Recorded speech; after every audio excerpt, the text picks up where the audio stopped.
I'm in 5th grade. Before God, I always felt like I had to reach a certain standard. Like there was a bar I had to meet. I thought I always needed to keep improving and becoming better on my own. It was stressful, and sometimes I felt like I just wasn't enough. But after learning about Jesus Christ and his miracles, everything started to change for me. I realized I didn't have to carry everything by myself. When I needed help, I could just pray. And I learned that even when my prayers weren't answered right away, it didn't mean God wasn't listening. It just meant he had a different plan for me, and that gave me peace. One memory that always stayed with me was when I was 4 years old. I was at school swinging on a table, and I fell on my front teeth. When we went to the dentist, he said there was nothing we could do. I remember sitting in the lobby with my mom, praying and just hoping something would change. A few days later, the tooth that had just been hanging by a thread fixed itself back in their place.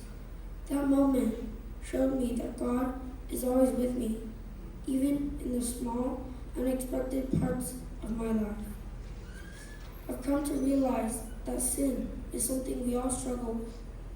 Even in small things, like disobeying my parents or staying up too late, it's easy to feel guilty.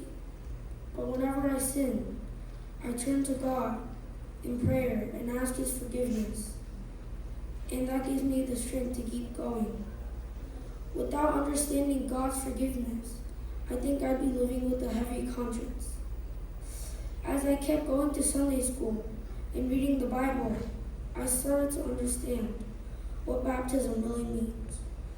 I saw people who had been baptized, and they were also kind, patient, and welcoming. Being around them made me feel safe and accepted, and it made me want to be part of that kind of love. That's why I'm choosing to be baptized. I want to grow closer to God and be part of his family. I want to become more patient, more loving, and more faithful. After my baptism, I don't expect to be perfect, but I do hope to be changed. I want to keep growing, keep learning, and feel a stronger desire to read the Bible and follow God every day. Thank you.